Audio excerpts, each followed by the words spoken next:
موجود ہے جو دنیا اہل سنت کے لیے مرکزی حیثیت کا حامل ہے۔ رب قدیر نے اپنے حبیب پاک کی ذات کریمہ پر نبوت کا سلسلہ تو ختم فرما دیا، لیکن امت مرحومہ کو دینی و دنیاوی آفات و مصائب سے بچانے کے لیے ہر ایک صدی میں اپنا ایک محبوب بندہ زمین پر اتارا، جس نے پیارے حبیب کے پیارے دین میں شامل ہونے والی نت نئی آلائشوں سے پاک و مصفا کیا۔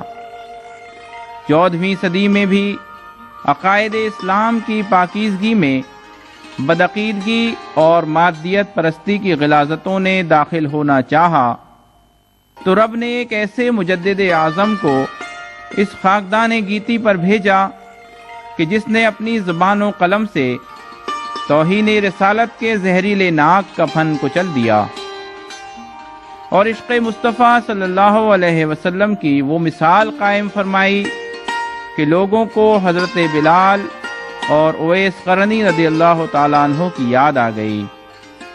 جی ہاں، ہم حاضر ہیں اس بارگاہ میں جنہیں لوگ اعلیٰ حضرت امام احمد رضا خان فاضل بریلوی رحمت اللہ تعالی علیہ کے نام سے جانتے ہیں۔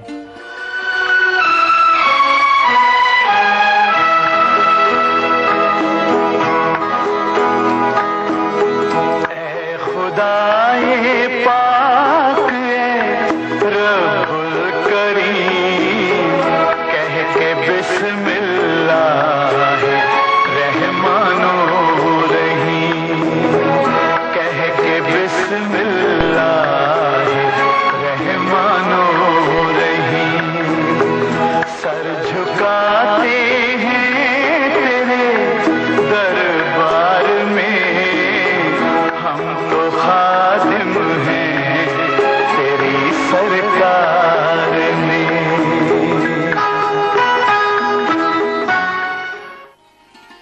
یہ آستانہ پاک ہے 14ویں صدی کے عظیم اور بلند پایا عالم دین اعلیٰ حضرت عظیم البرکت مجدد دین و ملت علامہ شاہ احمد رضا خان فاضل بریلوی رحمت اللہ علیہ کا۔ آپ کی پیدائش 10 شوال المکرم 1272 ہجری مطابق 14 جون 1856 کو ہوئی۔ آپ کے آباء و اجداد قندھار کے پٹھان تھے۔ شاہان مغلیہ کے دور میں لاہور آئے، لاہور کا شیش محل انہی کی جاگیر تھا۔ پھر وہاں سے دہلی آئے، ان میں سے مولانا شاہ محمد اعظم خان صاحب بریلی میں تشریف فرما ہوئے اور ترک دنیا کر کے زہد خالص اختیار فرما لیا۔ اس طرح بریلی میں یہ خانوادہ آباد ہو گیا۔ امام اہل سنت کے والد محترم مولانا نقی علی خان رحمت اللہ علیہ اور دادا مولانا رضا علی خان رحمت اللہ علیہ اپنے وقت کے جید علماء میں شمار کیے جاتے تھے۔ اعلیٰ حضرت نے تمام علوم درسیہ، معقولات و منقولات سب اپنے والد ماجد سے حاصل کیا اور 13 سال کی چھوٹی سی عمر میں پہلا فتویٰ رضاعت کے مسئلے پر دے کر اپنے والد کو دکھایا، جو بالکل صحیح تھا۔ اس وقت سے والد ماجد نے فتویٰ نویسی کا کام ان کے سپرد فرما دیا۔ اعلیٰ حضرت بچپن ہی میں تقویٰ، طہارت، اتباع سنت، پاکیزہ اخلاق اور حسن سیرت کے اوصاف سے مزین ہو چکے تھے۔ آپ کا ظاہر و باطن ایک تھا، جو کچھ آپ کے دل میں ہوتا وہی زبان پاک سے ادا فرماتے، اور جو کچھ زبان پاک سے فرماتے اس پر آپ کا عمل بھی ہوتا تھا۔ کوئی شخص کیسا ہی پیارا، کتنا ہی معزز ہو، کبھی اس کی رعایت کر کے خلاف شرع کوئی بات نہ فرماتے اور نہ ہی تحریر میں لاتے۔ آپ کی شخصیت اشداء علی الکفار و رحماء بینہم کے مفہوم کے عین مطابق تھی۔ آپ کے سب کام رضا الہی کے لیے ہوتے تھے، نہ کسی کی تعریف کے طالب تھے اور نہ ہی کسی کی ملامت سے خوف زدہ ہوتے تھے۔ آپ عشق رسول پاک صلی اللہ علیہ وسلم کی ایسی جیتی جاگتی تصویر تھے کہ جب آپ آرام فرماتے تو آپ کے سونے کی حالت سے سرکار صلی اللہ علیہ وسلم کے نام پاک محمد کی شکل بن جاتی تھی۔ کتب احادیث کے ادب کا یہ حال تھا کہ اس پر کوئی دوسری کتاب نہ رکھتے۔ حدیث شریف کے بیان کے درمیان اگر کوئی شخص بیچ میں بات کاٹتا تو آپ بڑے ناراض ہو جاتے۔ تصنیف و تالیف اور فتویٰ نویسی یا وظائف کے لیے ہمیشہ خلوت میں رہتے، لیکن 5 وقتہ نمازوں کو باجماعت مسجد میں ادا فرماتے تھے۔ ہمیشہ عمامہ شریف اور انگرکھا پہن کر ہی نماز ادا فرماتے۔ آپ ایک ایسے شہید محبت ہیں جس نے ہر حال میں پیارے آقا صلی اللہ علیہ وسلم کی عظمت کے پرچم کو بلند رکھا اور اس پر حرف نہ آنے دیا، اور جبل استقامت بن کر دشمنان رسول کا مقابلہ اپنی زبان و قلم سے تا حیات فرماتے رہے۔ آپ کے مشہور فتاوے اور تصانیف آج بھی اس بات کی گواہ ہیں کہ ناموس رسالت کی عظمت و شان کے سامنے آپ نے کسی سے رو رعایت نہ فرمائی اور احقاق حق و ابطال باطل فرمایا۔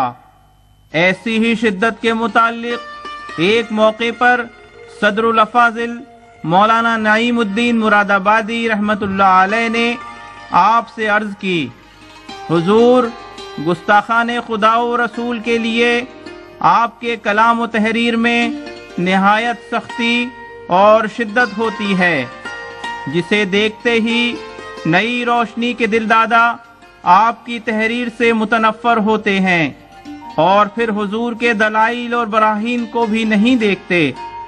تو اگر حضور نرمی اور خوش بیانی کے ساتھ گستاخوں کا رد فرمائیں تو وہ بھی آپ کی تصانیف کے مطالعے سے مشرف ہوں اور دلائل و براہین دیکھ کر ہدایت پائیں۔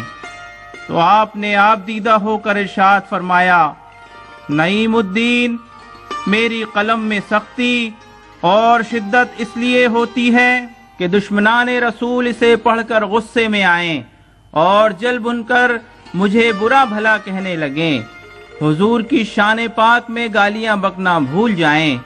اس طرح میری اور میرے آباء و اجداد کی عزت و آبرو میرے آقا و مولا صلی اللہ علیہ وسلم کی عظمت و عزت کے سپر ہو جائے۔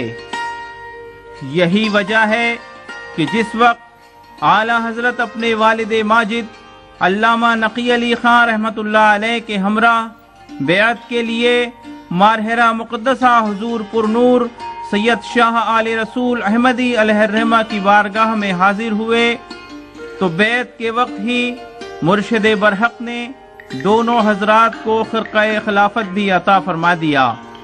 تو مولانا سید ابو الحسین نوری رحمت اللہ علیہ نے حضرت سید آل رسول احمدی سے عرض کی، حضور، آپ کے یہاں تو بڑی ریاضت اور مجاہدات کے بعد خلافت اور اجازت دی جاتی ہے، پھر کیوں ان دونوں حضرات کو بیعت کرتے ہی خلافت بھی دے دی گئی؟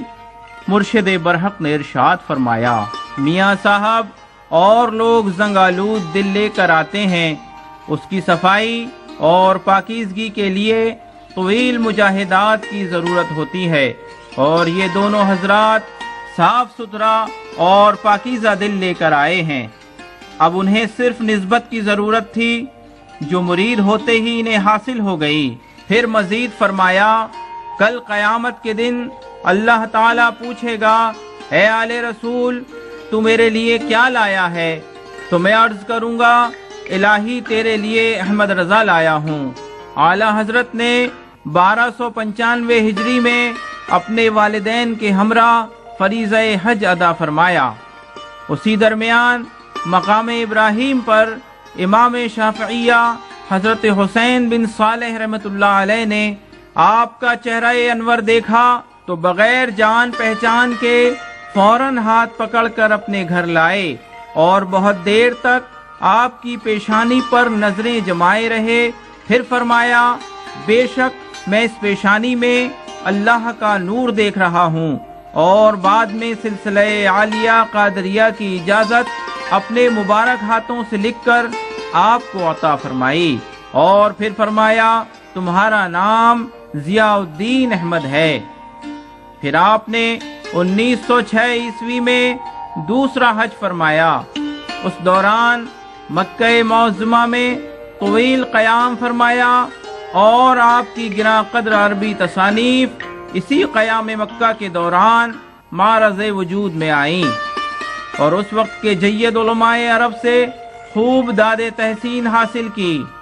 مالک ذوالجلال نے اعلی حضرت کو قوت یادداشت بھی کمال کی عطا فرمائی تھی۔ ایک مرتبہ کسی ناواقف شخص نے اپنے عریضے میں آپ کو